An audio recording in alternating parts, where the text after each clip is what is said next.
Hi, this is Luigi. We wanted to let you know that we had some minor alignment issues with this episode, but it's 95% good. So enjoy.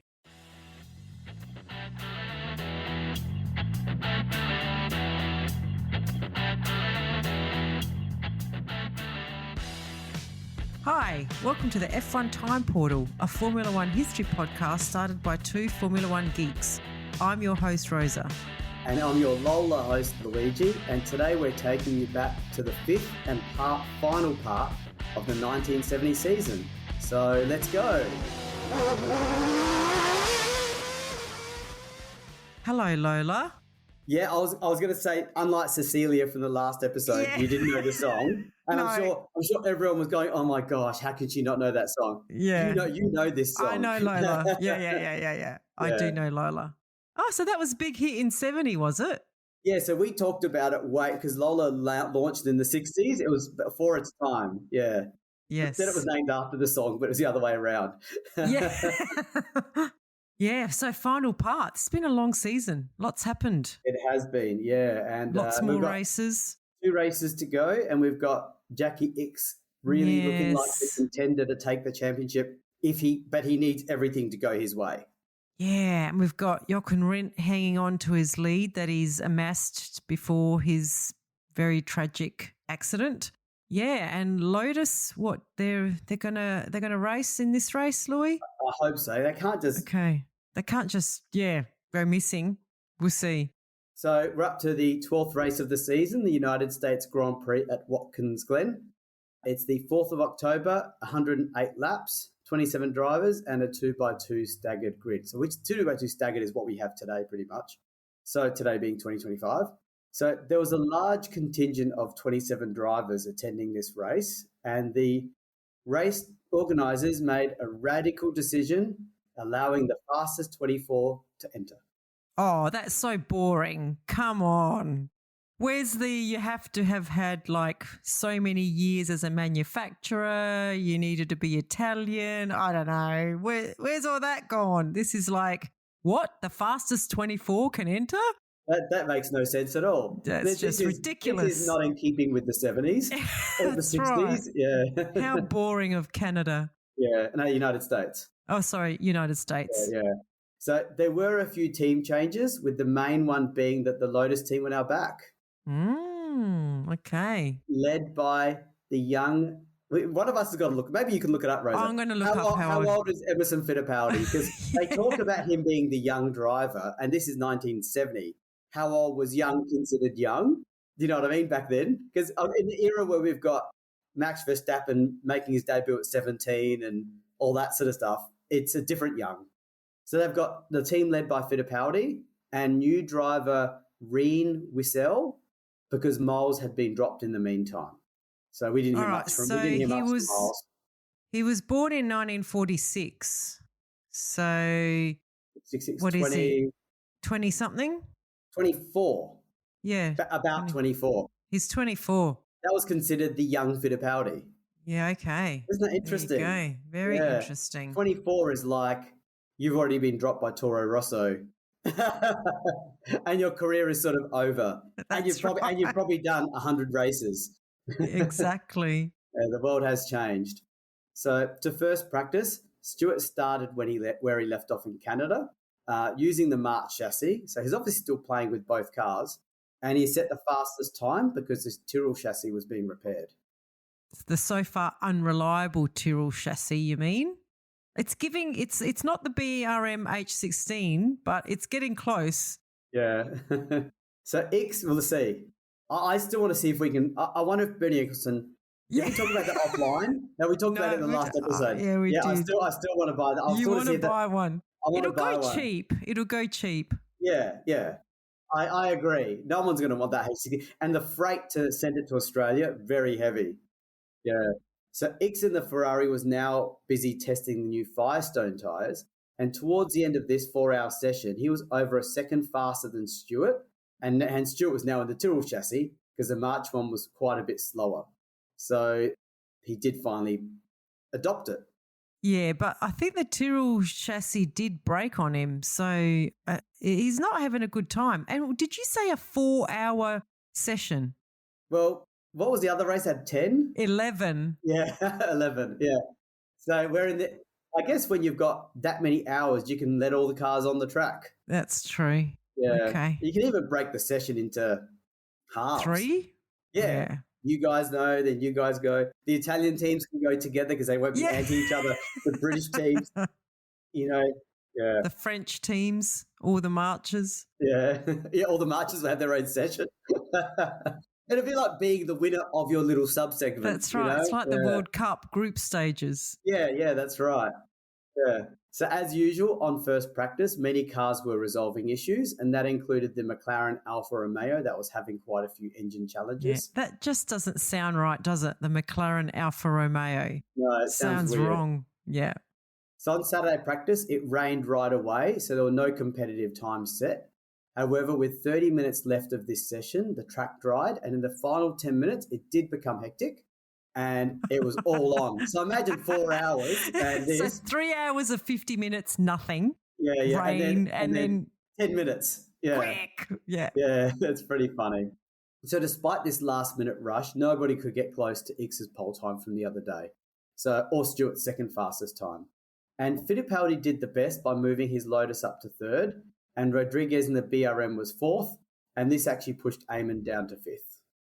So there's 5 different marks or 5 different cars in the top 5 positions. Should be interesting race. And this is I think, so we're in the beginning of the 70s here, of course.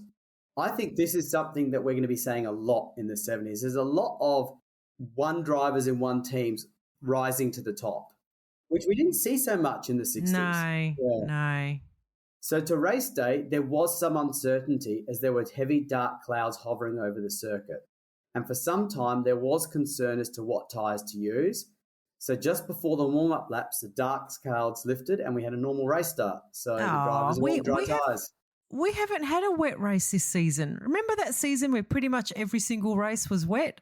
But we have not had one wet weather race out of 13. Well, we're up to race 12 and not one of them has been wet. Interesting. So we should have. I mean, wet weather is always exciting racing, I think. I mean, I wonder if we did a global warming overlay, like global warming, number of wet races. So drivers that were naturally good in the wet didn't have as much opportunity to show their skills. No. Yeah, so Stewart would have done well. That's Stewart, exactly. Well, that season that was in the wet, he did very well, I think. So 2 drivers did take a risk and hope for wet weather, and they were Bell in the Surtees and your mate Regazzoni. No, and they chose to start the tyres on intermediate. Oh, they start the race on intermediate tyres. Okay, all right. Well, that's interesting. I mean, Regazzoni is in 6th place, so it's a bit of a risk, but he's trying something. It's good. I like it. I think it's an unnecessary risk when you're up there. Well, he's 6th. I don't know. Is that up there? I guess in this era you kind of are. You can charge to the front if you've got pace and all that. That's right. I think it was an unnecessary risk. I'm trying to put a brave face on it here, Luigi. Okay, let's see. Even though we've written this, I don't remember. So we'll see. That's right. Yeah. So at the race start, Stewart made a clean takeoff, or he took off straight into the lead, with Rodriguez in the BRM, who managed to out-accelerate Ickx's Ferrari, and he took 2nd place. I'm going to say that's kind of like a nonsense start. Really? No. Well, you mean Fittipaldi? Because he fell from 3rd to 8th. Oh, that's definitely a nonsense start. But it's a medium one. It's not. Didn't Ickx take pole? Didn't you say Ickx was on pole? No, Ickx fell to 2nd. I thought, okay. Oh, no. Ickx went from 1st to 3rd, and Fittipaldi went from 3rd to 8th. Well, I'm calling both of those nonsense. Yeah, I mean, minor nonsense. Okay, for Ickx is minor. Okay, yeah, I'll give you that. I guess 3rd to 8th. I reckon it would have been nonsense if we went to 10th. Yeah, okay. We've never really given a definition. It's perception. We haven't. It is, yeah. Yeah, okay. Well, one day, maybe our listeners will do a table. I know the other podcast, some of the fanatic listeners will rank the drops and see what we define. So we'll see. So anyway, Stewart was picking up where he left off. and he was comfortably in the lead of the last race, just like this race. And within 7 laps, he had built up a 7-second lead, and he was pulling away from the field at about a second a lap. That's pretty good. That Tyrrell is looking good now.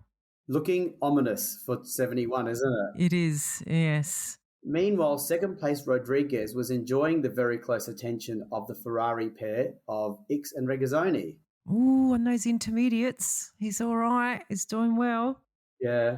I mean, they can't last forever, right? For a dry race, I know they're going to I haven't heard anyone talk about rain, but yeah.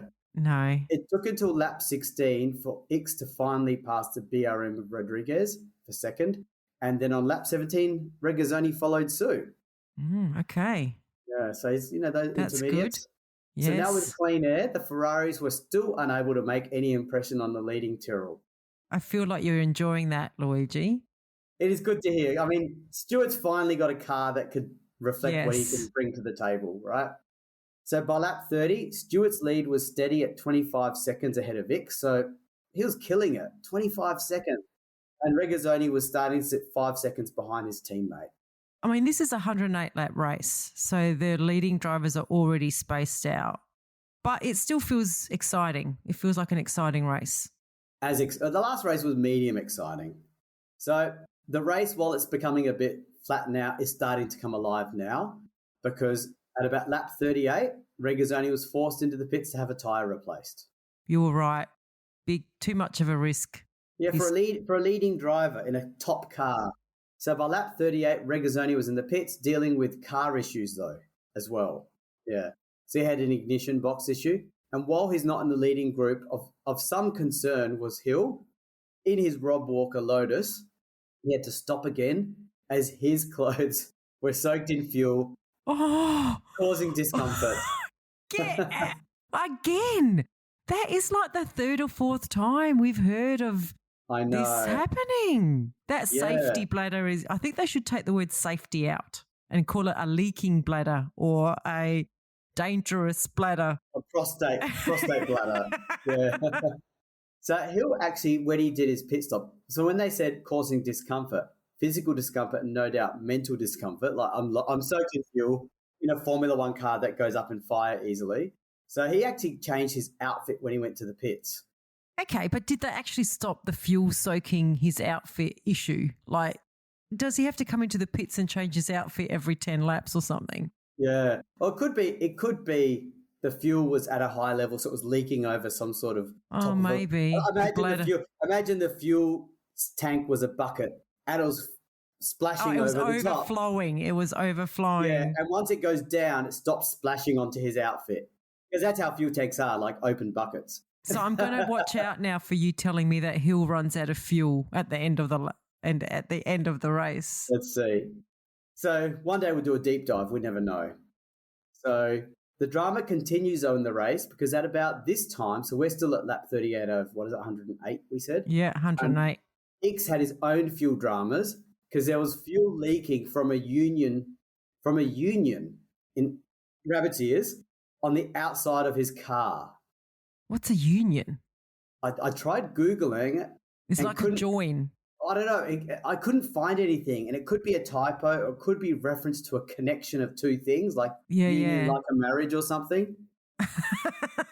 like a join. Like I would imagine it's like a join on the car of something. And wow, okay. So hang on. Where was it leaking? Like onto the track or into the cockpit? I don't know. All I know is either way, he had to go to the pits and spend 3 minutes. Oh my God. But you know what the funny thing is? I mean, this is going to sound like but he only lost 10 places. Well, that's actually not too bad. Yeah, like for 3 I expected minutes. him to, well, everyone's really spaced out though, aren't they? Yeah, because remember Stewart was like 20 seconds ahead. That's right. It meant Stewart's lead has now jumped from 22 seconds to 60 seconds because Ickx was second, as Rodriguez in the BRM was the only other driver on the same lap as the leading Tyrrell. Okay. Well, there's been a lot of action, but not on the track. It's all been off the track. Yeah, involving fuel and unions. Yeah, that's and our union was linked to the fuel, so yeah. And there's more action still. So in the lead, Stewart continued to reel off the laps at ease, But then after 70 laps, and remember this is a 108 lap race, his engine started to smoke. And it turns out that an oil leak had developed, and by lap 83, he had no oil left. And this meant Stewart had to pull aside and watch Rodriguez drive by into a supplier's lead. He's in the BRM, right, Rodriguez? Yeah, we can't call it the bad terms anymore. No, we can't. Because he won a race in it. So, yeah. Well, couldn't they see that his oil was running down? Like, one thing we've learned is that a car doesn't run without oil. And another, like, he would have won this race too, wouldn't he? Oh, yeah. But yeah, that for sure. It's not really the two. What engine do they have? Do they still have the Ford Cosworth? I'm assuming they still have the Cosworth engine. Yeah, they have the Cosworth. Yeah, because I think the Matra had the Ford Cosworth. Or not, he was using the Matra chassis, wasn't he? Yes. So now the race is down to the last 25 laps. Okay. And Rodriguez is leading the race by 19 seconds over the young Fittipaldi in the Lotus. Wow. He's the one that started from third and went to eighth, and here he is in second place. Yeah. And, he very well could win because Rodriguez's BRM could have a problem. That's right. That's what we normally see. Yeah, and we all know second is their first. Exactly. So with all these retirements, it was Whistle in the Lotus in third, so a driver we don't really talk about much. No. That was his debut, though, so not bad. Oh, that's not bad. Yeah. So on lap 101 out of 108, the BRM of Rodriguez suddenly dove into the pits. He was running out of fuel. What? Another fuel problem. Yeah. They're all it's weird, isn't it? All different issues relating to fuel. Yeah, we don't know whether this is a union problem. Yeah. Yeah. So this, in fact, I would say Rodriguez's issue is the classic fuel problem, running out. Yeah, that could be fuel pump, though. Could be fuel pump, yeah. Maybe that bulbous BRM was just taking too much fuel to move it efficiently. Yeah. So this enabled Fittipaldi in only his fifth ever race through into like they said earlier, Mike Lang said, Rodriguez went into a surprising lead. Yeah. So this meant that Fittipaldi was moving into a totally surprising lead. And 7 laps later, the young Brazilian at 23 years of age, who must have not been 24 yet, we don't know when his birthday is, won his first race.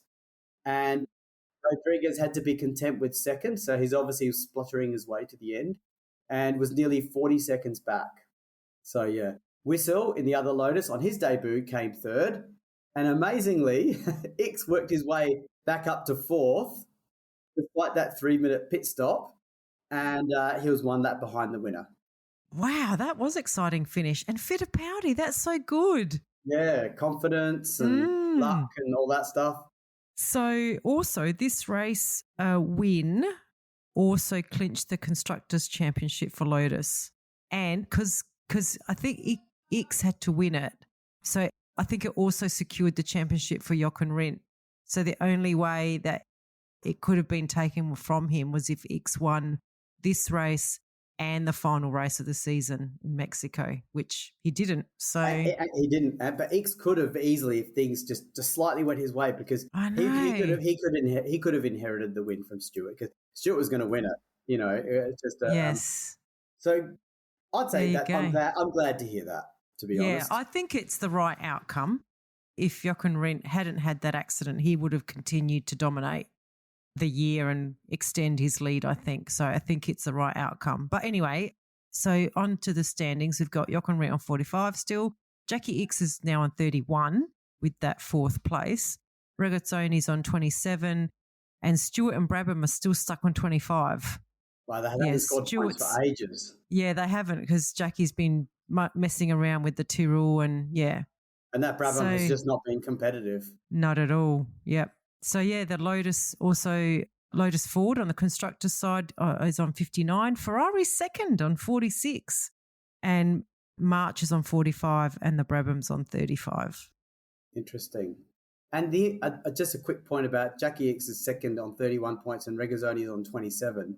Let's not forget, Regazzoni has been waving Ickx through all season. All season. He's only 4 points behind. So it just shows, I think Regazzoni really outscored Ickx. Yeah. Yeah, interesting. Because I've heard of Jackie Ickx, but I've never heard. Oh, I've heard a little bit about Regazzoni, but not up there. Like he's not. I don't know. I haven't, which is interesting that he's done so well. Yeah, his time will come, and I will say that I think Regazzoni is a bit of like a burger. Okay, I was going to say Barrichello, like a Barrichello of the 90s. Like a burger. Barrichello's like a 90s version of burger. Yeah. Okay, all right. Okay, so up to the 13th and final race of the season, the Mexican Grand Prix at Mexico City, October 25, 65 laps, 18 drivers. So a lot less drivers because it's we've gone from the United States to Mexico. It's not that far. Not that far. Yeah, 2x2 grid formation and warm and sunny. So this was a lower turnout than Watkins Glen, the US race. Interestingly, driven by the fact that the organisers had a limited budget. So didn't have enough funds for transportation costs.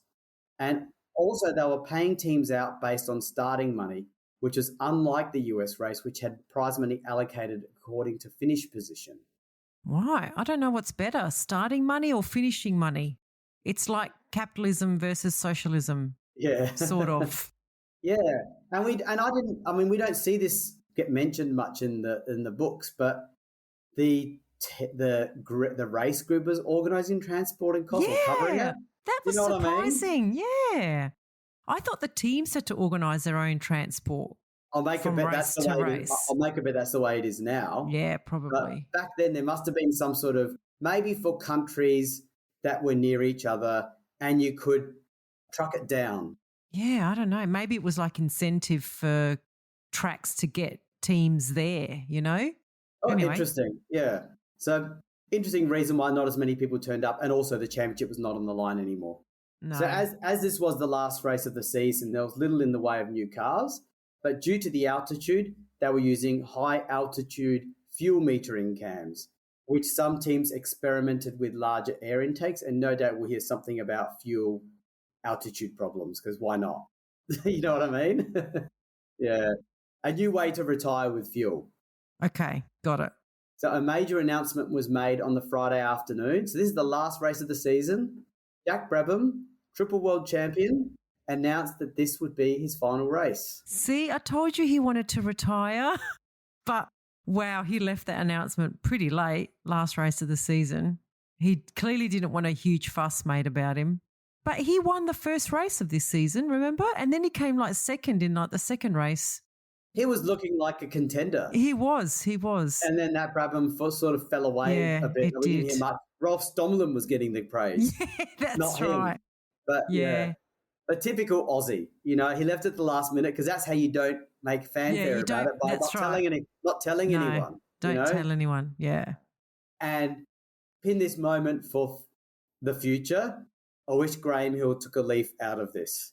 So when practice started, it was the usual trio at the front with Stewart in the Tyrrell and the two Ferrari drivers.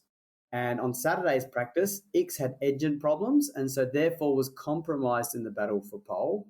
So the battle was suddenly now between none other than Mr. Jackie Stewart and your mate Regazzoni. I don't know why he's your mate suddenly, but I think he is. I think it's because he's in a Ferrari and Stewart is your mate.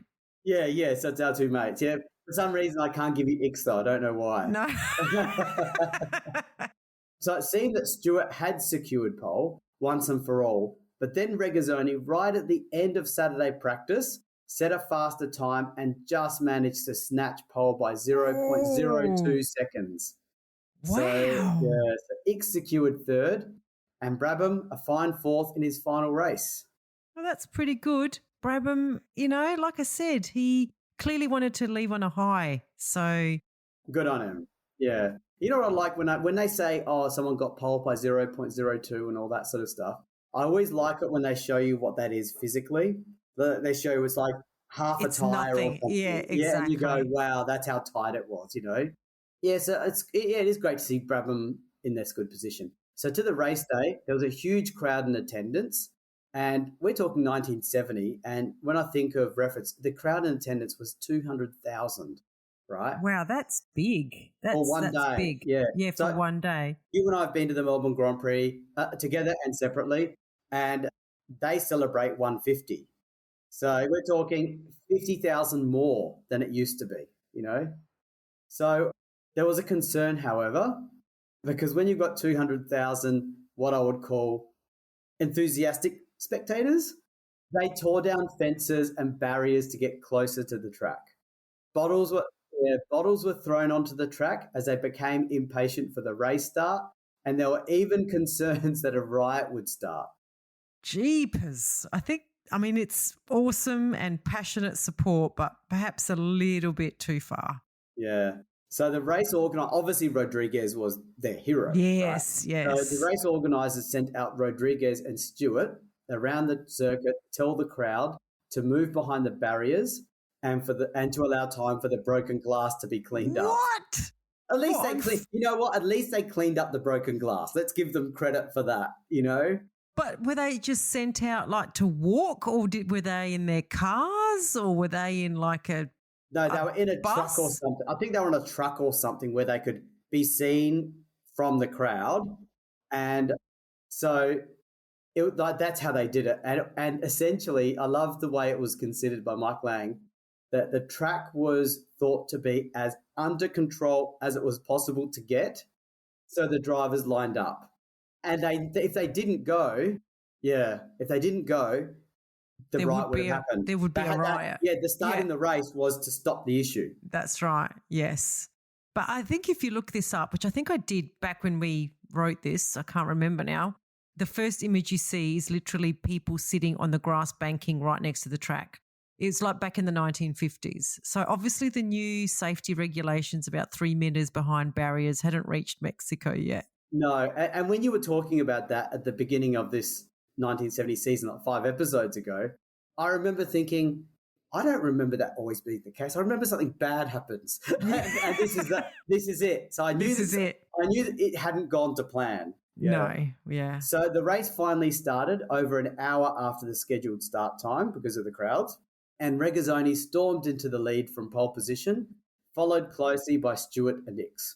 This is not to last long, however, because by lap 2, Ickx had moved up from third to first and Stewart up to second. Oh, what happened to Regazzoni? Yeah, I know. He probably waved Ickx through. Yeah. I don't know. They didn't say it this time. It's just assumed now. Yeah. Yeah. So behind this leading trio was Beltoise in the Matra, home hero Rodriguez in the BRM. So he's up there. That crowd would have loved that. Eamon in the March and the rest. Okay. Well, it seems like a normal race so far. Except for the unruly crowd. Yeah, the most exciting thing was the crowd. Yeah. They're taking the biggest risk right now. Yeah. So the leading trio was becoming a leading duo, though, as Ickx and Stewart were pulling away from the field and Regazzoni was starting to pull away from the tight gaggle of drivers wwho were behind him. Where's Brabham? Well, yeah, his final race, he qualified 4th. And he must have made a semi-nonsense start because he was having to climb back up through the field. And by lap 12, he'd moved back up to 4th place. So, okay, all right. I don't know how far back he went, but not considered material other than, at least he's up there though. Up there, but it's gapping already. So this position of Brabham's did actually become 3rd though, because the Tyrrell in the hands of Stewart suddenly eased off due to a technical issue with his steering column. So now we have a Ferrari 1-2. We have a Ferrari 1-2. I'm paying attention, Luigi. I'm paying attention. Let's just give credit to the Tyrrell for not having a fuel issue. Okay. That's a tip of the hat that it's not fuel. It's a steering column. Unless the fuel seeped into the steering column and caused issues, like the fuel's not meant to be there, you know. So we have a Ferrari 1-2, and you know the way things are in this era. All those sayings, don't jinx it.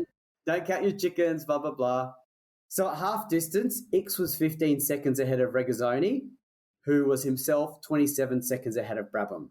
Oh, that would be good if Brabham ended up on the pole. It would on the podium, yeah. I have to admit, the races where we've had Ferrari 1-2s, and I think we've had a couple this season, they've been boring ones. These got good karma, you know, good pattern following. Like that's typical right. Big gap, Ferrari should do it.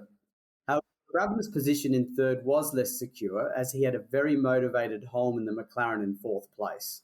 Where did he come from? We didn't even know where he qualified. He wasn't in the top 6 or something. Yeah, we didn't really mention him, but he actually was 14th. He qualified 14th.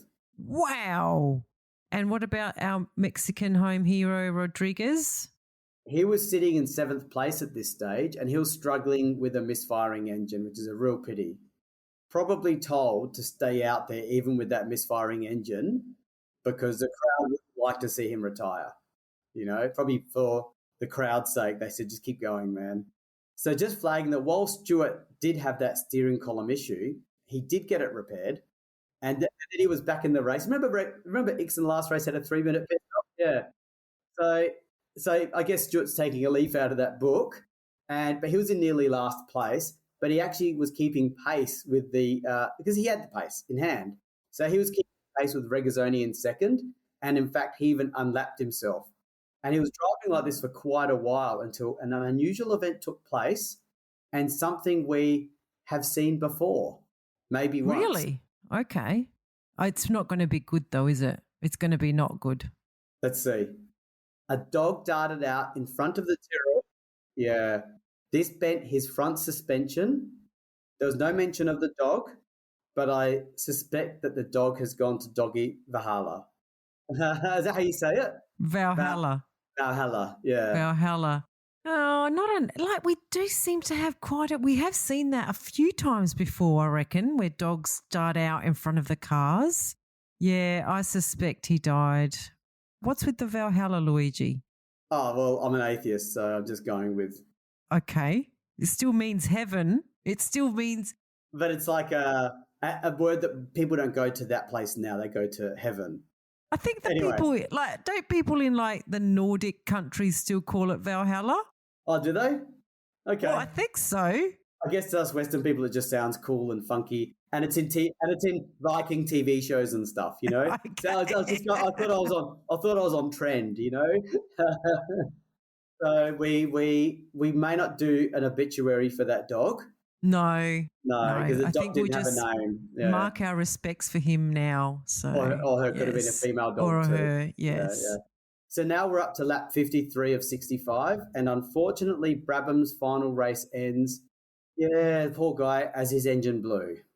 So close. He could have actually had a podium to end his career. Would have been nice, actually. So with the Ferraris in complete control, again, the pattern, right? And somewhat uneventful at the front, the focus turned to the two New Zealanders of Eamon in the March and Holm in the McLaren, who are actually now battling for that final podium position that handed over. Yeah. So Holm was in third, but his car was jumping out of gear. So this allowed Eamon to really close up. And heading into the final lap, we've seen a few final lap dramas. There was only a second between the pair. Oh, again, New Zealand up there and Bruce isn't there. Bruce McLaren. This is the sort of situation he would normally be in as well. Yeah, he would. He would. I'm thinking who I want to win. I'm going to choose. Oh, it's hard. I'm going to choose Holm because he's in a McLaren. I'm going for Eamon because I think Eamon has had the unfair serving of life in Formula One. So this is true. So it was Holm that held on for third place, with Ickx winning easily ahead of Regazzoni. But that's not all. At the race end, the crowd were more chaotic than they were at the start, and they started to creep ever nearer to the edge of the track. And as soon as Ickx received the checkered flag, they surged onto the track. This happened in Melbourne, didn't it? Something like that happened in Melbourne? So, I don't know. But hang on, that wasn't the race wasn't over. Did all the cars? What happened to the rest of the cars? Yeah, they had to slow down and finish where they were because it was more by luck than judgment that nobody was killed. So you had the dog that ran onto the track. Obviously, everyone was lifting, and they probably had that foresight to just hold position. This is not one of those situations where was it Fittipaldi or was Rindt? It was Rindt that lifted for the oil flag. Yes, it was Rindt. And 6 cars, he lost 4 or 5 positions. He did. Common sense prevailed. So talk about drama. But technically, only Ickx received the checkered flag, and only he crossed the finish line. Oh, really? Well, I think so. Or did the others go slow and get there in order? I don't know. That is weird. If there were people there. Anyway. Yeah, but remember that did happen in Melbourne Grand Prix a couple of years ago, 3 years ago, and the organisers went nuts because the crowd ran onto the track, as is the tradition in the Melbourne Grand Prix. Yes. Not anymore. No, we're not allowed anymore. They ran onto the track while the other cars were still racing, and it was considered hugely dangerous, of course, as it would have been just as much then as now. And when we were at the Grand Prix, Rosie, you and I, in 2024, you may recall they were reminding us about every 20 minutes for 4 days, do not go onto the track after the race. It is illegal. You will be fined. You will be punished, blah, blah, blah. So... But, I mean, they could still let us go onto the track at the end, like for the podium and when all the cars are in the pits. Like they just went totally – no, they went totally overboard and said no track running at all. Yeah, they just went too hard, I think. Hopefully they allow us to do it this year. Yeah. Okay, so how are we looking in the championship? Well, Jochen Rindt wins the championship, as we've said, on 45 points. Jackie Ickx got to 40. So only 5 points. Yeah, he got 5 points difference. Damn close. Yeah. And I think we did pin a moment where, as we said, he didn't use the car that, like he used his pole car that had an engine issue and he didn't finish that race. If he had finished that race, who knows? Like, you're right. Where he would have finished. He could have got those 5 points. Yeah. And the other sliding doors moment was the very beginning of the season. Remember how Jack Brabham was doing his best to try to recruit Rindt to stay with the Brabham team? Yes. And Rindt went to Lotus. And he did. I mean, I don't think he would have done it. He wouldn't have won he may not have won the championship, although Jack Brabham did damn well, but he probably would be alive. It's fair to say. Yeah, so Brabham was trying to recruit Jochen Rindt, and that was a sliding doors moment because he was in the Brabham team, and Brabham obviously thought highly of him and wanted him. Yeah, and I think if he'd gone to Brabham, would he have won the championship? Well, I think he'd be alive, but would he have won the championship is the question mark, because that Lotus was pretty awesome car. Yeah, that Lotus really dialed in the second half of the season, and the Brabham dialed out. Like he started strong and petered out. So, yeah, I don't know. But, definitely a couple of moments in the season that might have defined, different outcome. Clay Regazzoni finished third on 33, just 7 points behind Jackie Ickx. So that's a really good result for his debut season against a very competitive and seasoned driver. And Denny Holm was on 27 and Jackie Stewart ended up on 25. Probably one of his lowest ever finishes in the championship, but he was they were trialling a new car. Like there's never, if you do that halfway through the season, I don't think anything good ever comes of it. Yeah. Yeah. It's like a write-off of the season. You're just prepping the car for next year. You're just prepping it for next year. It was like a test season. That's right. And then, on the constructor side, as we said, Lotus wrapped it up with 59 points. Ferrari came second with 52. However, if all of the championship points were allowed, they would have got 55. But because they only took the first driver's results, they got 52. March is on 48 and the Brabham's on 35 with McLaren on 35. So interesting. There you go. Yeah. And let's not forget the start of the year, there were no Ferrari drivers from the first till the race 7 of 14. Exactly. 13. There was no Ferrari. Ferrari wasn't even in the top 5. Remember, they were behind Matra, BRM, and that's right. The other teams that were nowhere. So yeah. Well, Matra and BRM were the two, really. So time for a season wrap-up, yeah? Yeah, 1970 season, yes. Yeah. I was going to make a couple of quick comments before we go into the obituary. I was just going to mention, kudos to Regazzoni this season, getting his first win in the Ferrari at the Monza Grand Prix. Yeah. I mean, that's a nice way to get your brand up, right? Yep. And I mentioned to you this offline, but I'm going to mention it now about the season. The season championship was split into 2 parts. I think you could only count the best certain results from each part. And at the end of the first part, Rindt had 36 points and Ickx had 4. So a massive gap.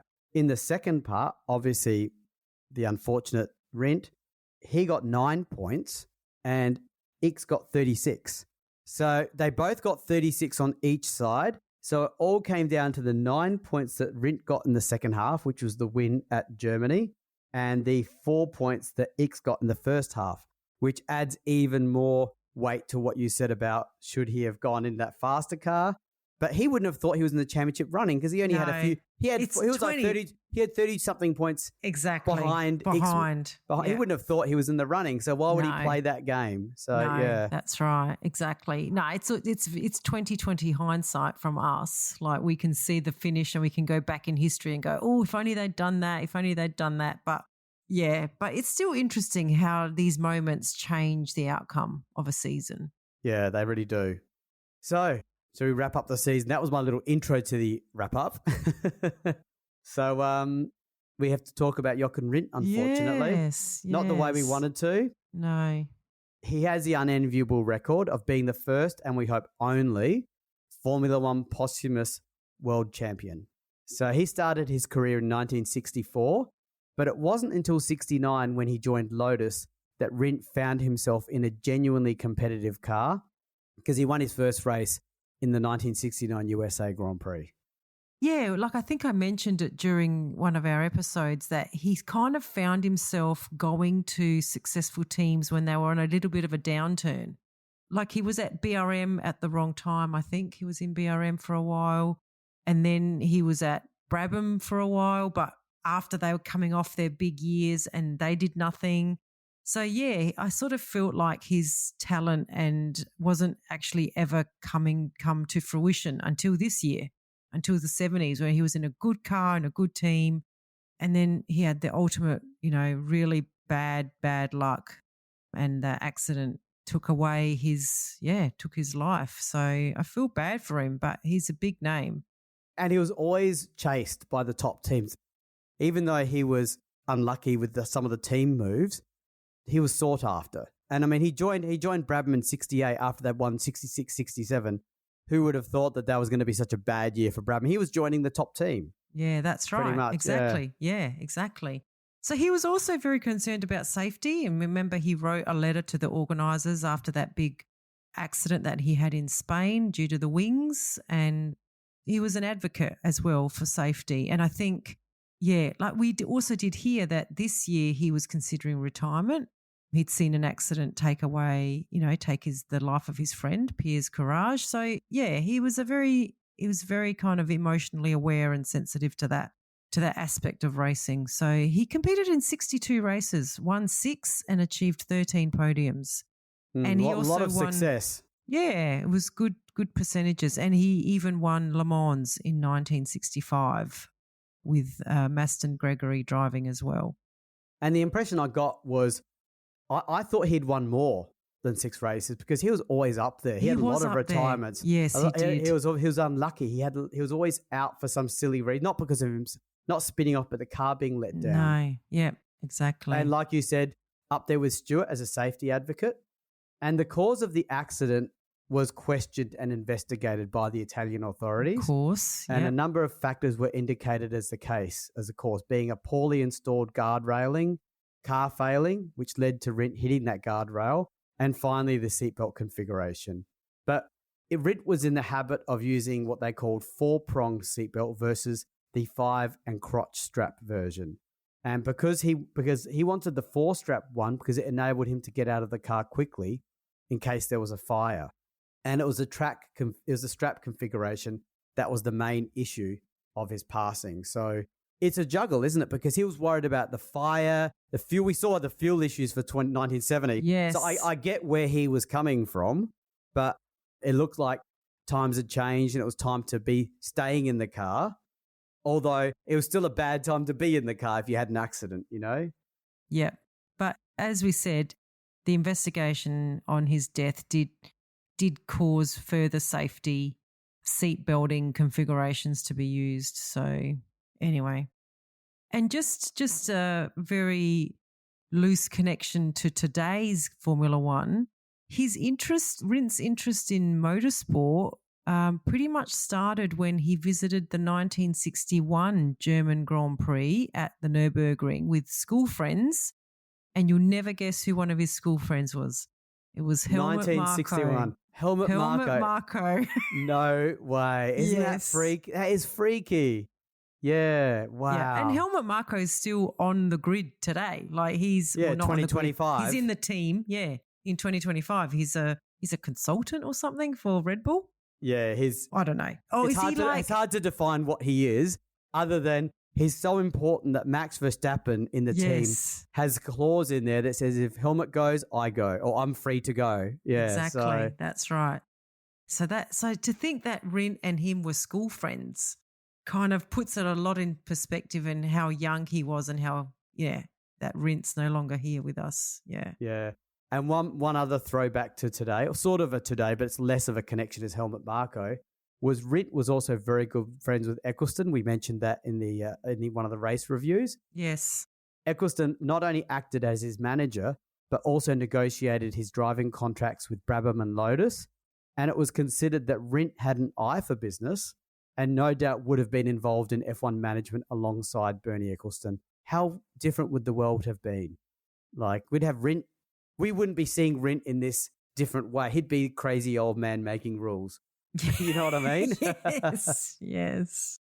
Yeah, look, and in terms of the other, my other final words of the season, I think, the death of Bruce McLaren also, we talked about that. We gave him a bit of a eulogy or obituary, or what are we calling these? Epitaph during the race when it happened. So, his legacy lives on, and so it should.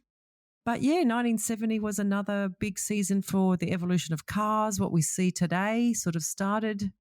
So yeah, I thought it was it was like you say, a season of two halves, and one half was quite sad, but yeah, it was good. Fittipaldi, amazing debut season, 5 races in. The young Fittipaldi. Yeah. The 72 Lotus was awesome. Yeah, what else was there? Stewart started strong. At the start of the season, and then he just fell away. That car, like even before the Tyrrell, there were problems. He could have won this, I think, if that car didn't have so many issues. And he hit that dog, but he was already out of the race at that stage. Yeah, like he's definitely got the talent. We know that he's got the talent, but his team splintered in half at the beginning of the year. Like that's a hard thing to come back from. Really, look at Ferrari; they lost their whole engineering team. They were still the same team, but they lost all the people that put together the shark nose, and they did nothing in 62. Yeah, so true. It was never like, you just can't have those big things happening in the team and then expect to win the championship. Yeah, that's right. And Ferrari ending the season on a high. But while that Lotus 72 was like a step change, that Ferrari really came good. And it's like, you would say on paper, 71 Ferrari, bring it on. I would say that in 71, they should be starting favourites. For sure. Yeah. And it should be a Ferrari Lotus season. Yeah. On paper. Oh, and Tyrrell.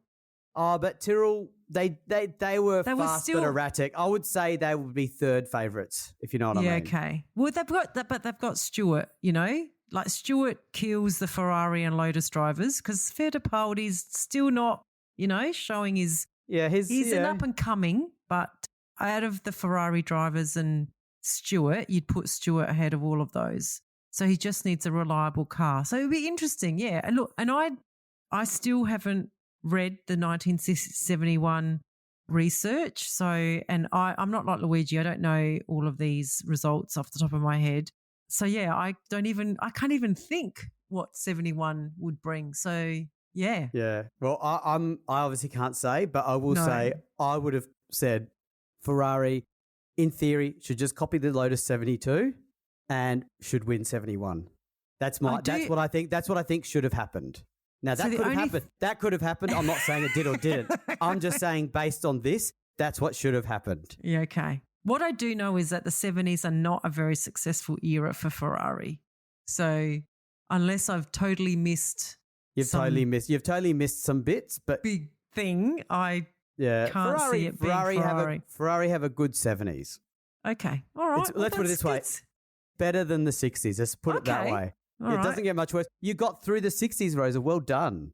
Yes, I did. Yeah, you survived, but basically since 64, where Surtees just got it. Yeah, well, they had two championships. You've had not much to cheer for. No, 2 championships in the whole decade: 61. And 64. And 64, like you say, was like that should not have happened.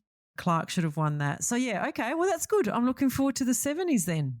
Yeah, okay. Right. Well, should we wrap that up? Wrap Yep, the we're 1970s. wrapping We got the TP coming up Yes. next, so that's going to be interesting. That will be interesting. Yes. Yeah, I've got a feeling. I don't know if Rindt's going to get it. I don't know. Well, with you We saw- involved, it's going to be Stuart. I'm going to have to get the auditors in. No. I'm going to have to get the ethics committee in to have a look at how you've scored. Let's see. Let's just see how it goes. I'm looking forward to it. Yeah. Okay. All right. Hope you've enjoyed that one, everyone. See you next time for 1971. Bye. Bye.